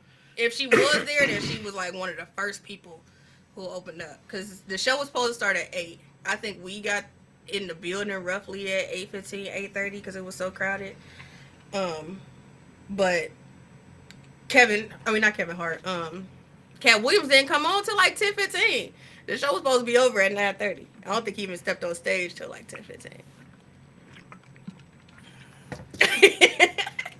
Twin. He over here declining your calls, Twin. Twin, I did not decline your call. But you already talked. I want to act brand new. He acted brand new. He been You like this. already talked on the show. And you said some foolish stuff like R. Kelly is the best singer ever. Oh, he's just going to keep calling me back. This is some stalker stuff. You know, this is some stalker stuff. He can see you. Twin! Man, stop acting brand new because your niece there, man. You want to act brand new, man. like a You want to stalker acting now. like that? What? You been like a stalker now. Man, ain't no stalking, man. That's what girls will say. You want to act brand new since your niece there. I know she hold it and everything. How many girls I done ain't gonna told mess you with- acted like a stalker? That's not something Man, that get you... up out of here. Ain't no stalking, man. You talking street and everything. Man, I would have got down on you, man. You would have told on me. You wouldn't have been on that block no more. He ain't telling nobody. Oh I'm just saying. no. You wouldn't have did nothing. You'd have Shit, just you a damn lie. you'd have just You a you'd have damn just lie left. on that one. You'd have just left Shit, like he did. you talk. I would have never. If I'm trapping out there, it's called mind your business, man. No, it is my What you wanna business. It's talk about? happening right in front of my house. I got respect. I wasn't. They ain't right in front of your house, problem. It was Do right they have- in front of my house. They got a spot out there or something. Do they live on your block? No, They ain't got no relatives or nothing. no. Well, people got to make their money somehow, man. And I gotta live. And so I went and asked him to move. Did he move? Well, he said no, but eventually, yes. You can't do nobody like that, man. You don't know what person, like, you asked me to move while I'm in transaction, man. That's a violation on you, man. Call man your It business. wasn't like dude was up there in the midst of a sale, and I was like, excuse me, I hate to interrupt y'all transaction, but I have a question for you, sir. It wasn't like that. He was sitting there. I've watched him for weeks, probably even months, selling across the street. So you out there just being nosy. I live here, Call man. Oh, I know you stay there, but it's just called being nosy, man. Mind your business. That man got to eat just like you got to eat. He just doing it in a different way. Well, You he can't can knock eat in no front of man his own hustle house. for that, man. You don't say that when them homeless man be behind your yard, do you? They not breaking the law. Saying they is breaking the law. They out there laundering and all that. No, they're not. They are out in the woods, which my guess is public property. It ain't my property. They not bothering nobody. They not loud. They not doing. They're not breaking the law. Basically, they camping. Dude was camping too. Now, dude was He ain't selling. breaking no law. He He was chilling. selling drugs. How you know what? You creating- don't know what he's selling drugs. He I probably know. gave them some Tic I Tacs know or he was something. selling drugs. How you know? Was you there? Did you buy Yes, some? I was there. Yes, that's what I'm telling you. I was right You there. bad 'cause you didn't get in? Man, you should have told him you want to bump or something. Whatever he was selling. All I wanted him to do was move from right in front of my house. No, man, I'd have got down on him. I'd have did. No, I probably would have been respectful. All right, I'm gonna move up. I'll move up away from your house and stuff. Go up the street somewhere. I would have But been this ain't cool your with block. that. That's somebody else's problem. No, I would have got down on him. Especially you came up and walked up to my car too. You don't know what I've been doing. I might have had a lady or somebody up in there with me. I And can you up there see being in nosy, your man. car. There's nobody in there with you. I can see you. You just know that's being nosy, man. It's not being Next nosy. Next time you do that, make sure your niece right there. Bro, if I step outside my front door on my porch and we can look eye to eye, you know what I'm saying? Like I can see you, you can see me, and I can see everything you doing. That's not me being nosy. But you don't know what he was doing though. I know exactly what he was You're doing. assuming he sell drugs, but you ain't see it in his hand. I You don't know saw what he it. got behind that business card. Look, I'm telling you, I saw it. I saw him sell it. I saw people take it. I saw them get in their truck and snort it. I saw it. And you mad because you ain't joined the team. No, I'm mad because you doing this right in front of my house.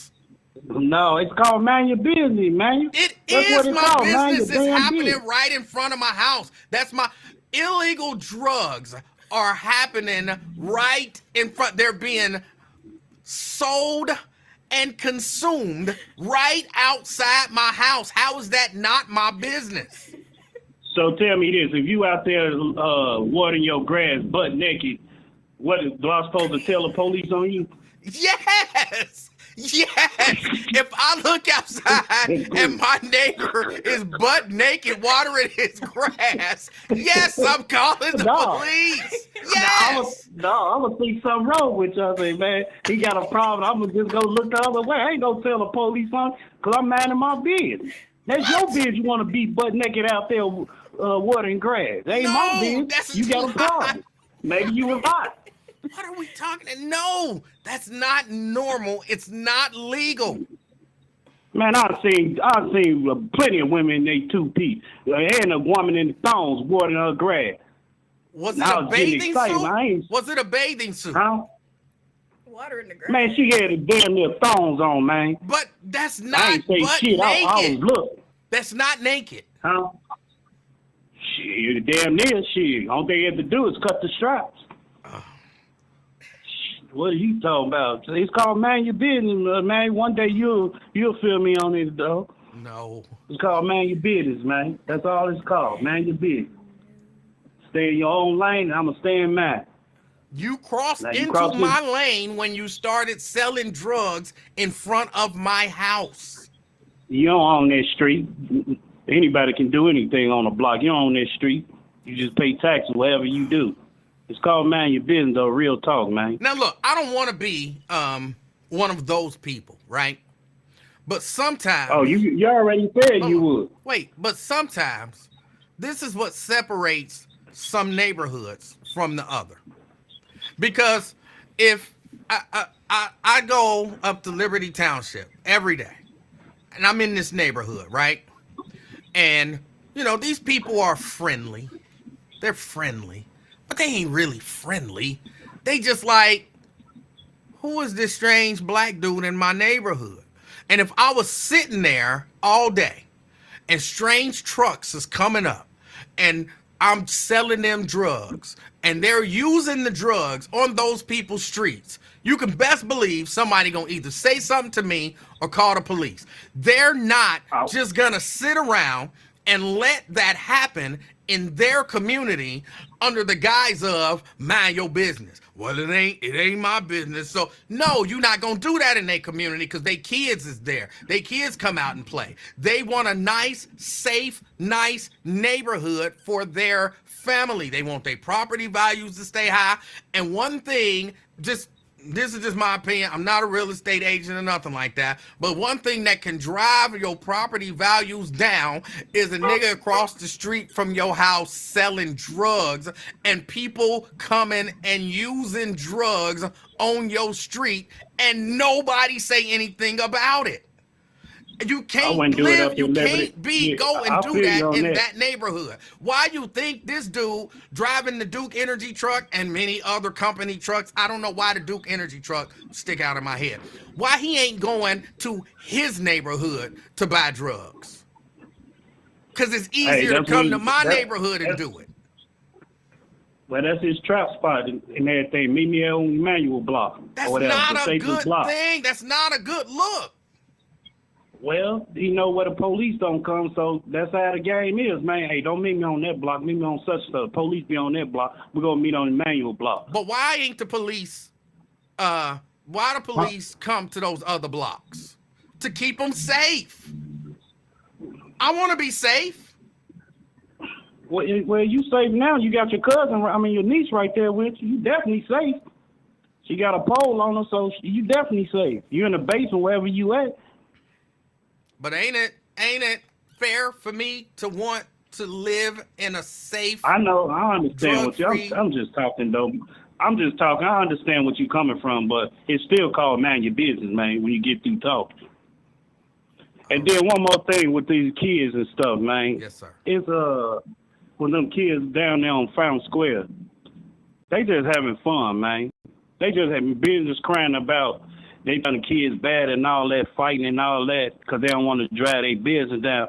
But kids go be kids to my ass, man. But, and man, when I was growing up in Chicago, them detectives told me one time, man, get off that corner.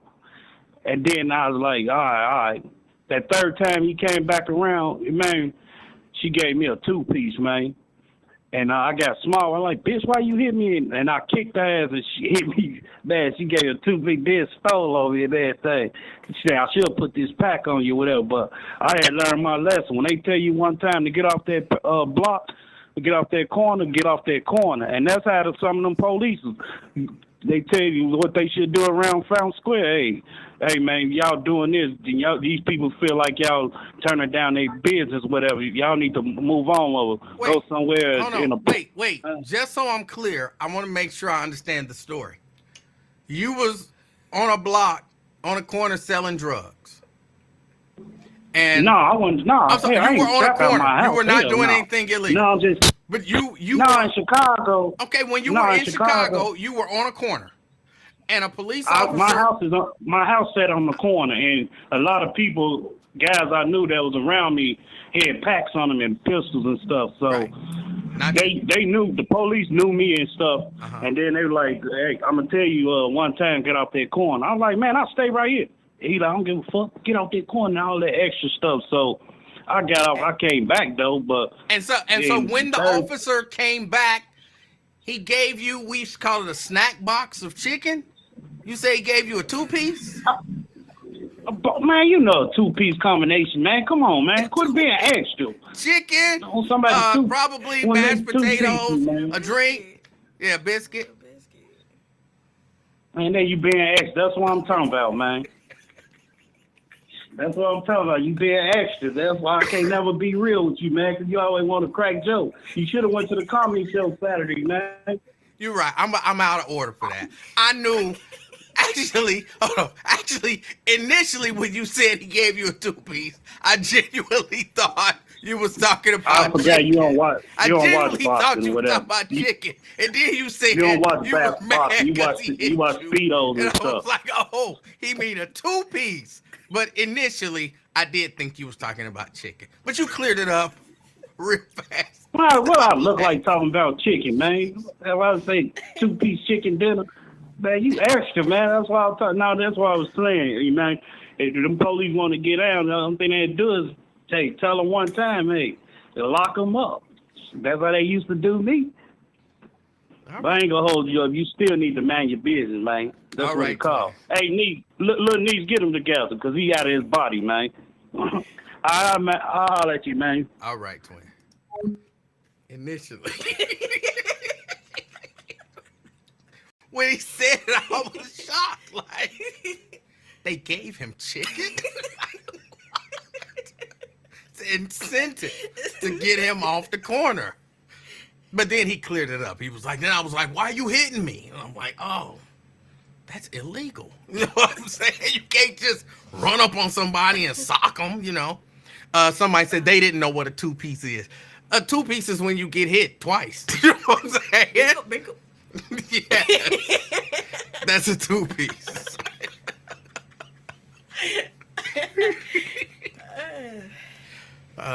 Yes, and the cop did switch genders in the middle of the story. Like, what?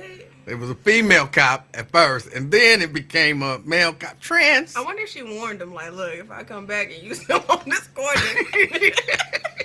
it's on sight when I get back. He just didn't see her coming, so she got her 2 off. I had more questions. I should have asked if he hit her back. Oh, he said, why you hitting me? Because if somebody swing on you and you don't see him coming, then your immediate instinct is to hit back. So, like, did he turn around and swing back? Or did he just turn around like, why you hitting me? I'm thinking... He turned around asking questions. I don't know if Twin is hard as I'm he thinking said. like he was like the little kid in children's story. Why'd you hit me? I'm thinking that's what it was. He just wanted to know. Oh, she warned him. So he knew it was coming. Yeah. He said, girl, I ain't scared of your 2-piece. Then he walked away with a black eye.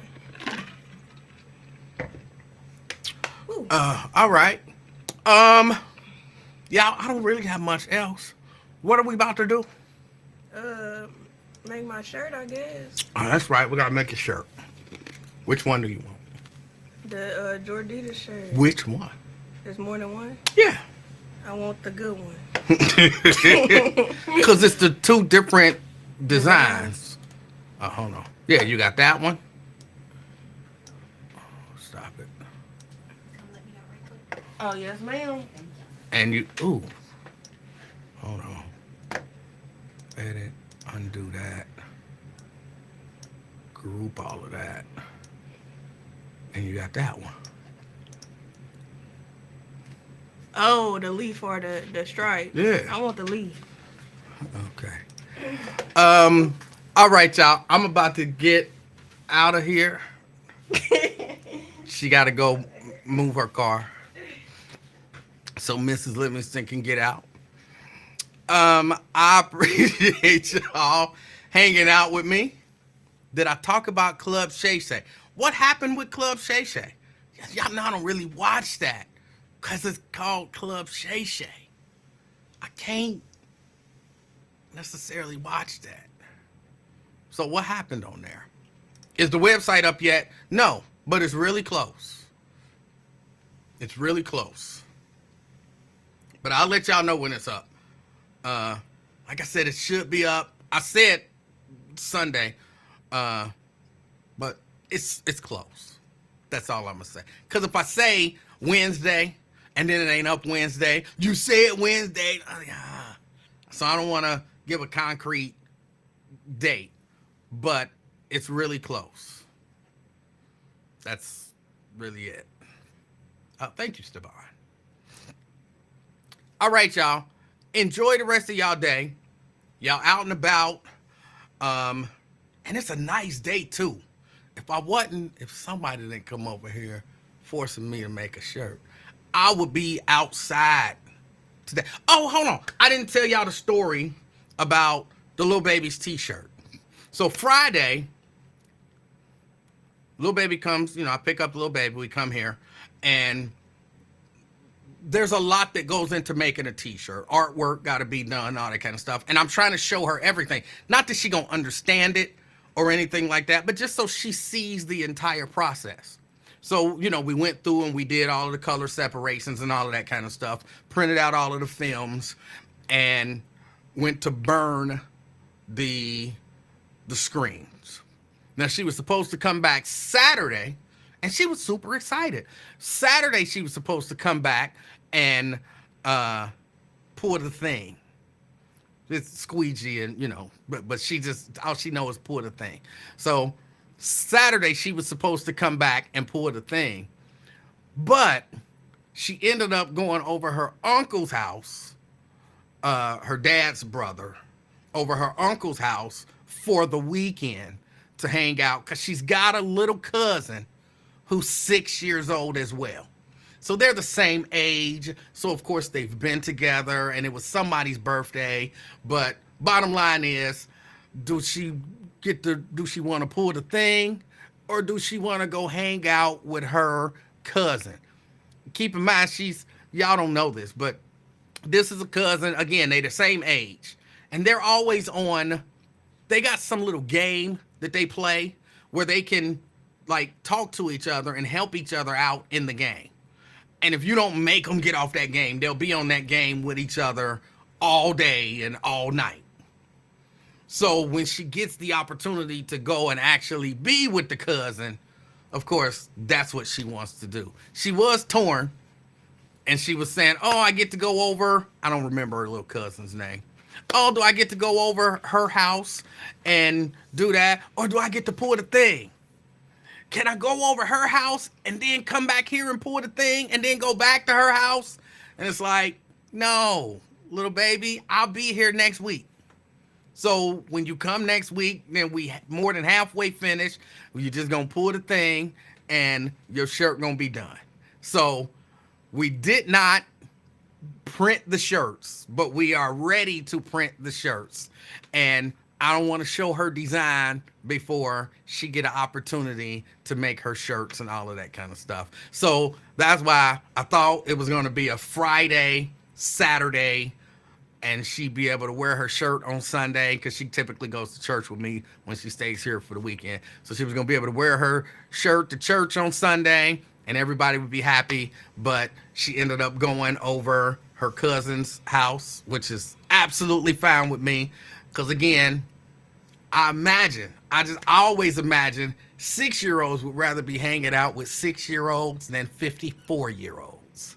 So that's what happened. So no, we didn't do the shirt, but we will get the shirt done. We will get the shirt done. All she got to do is pull the thing. That's it. But all right, y'all, I'm about to get out of here. I appreciate y'all hanging out with me. I appreciate the time that we spend together. Of course, it's a beautiful day out. If you are out and about, do me one favor. Be the reason somebody smiles today. Till next time.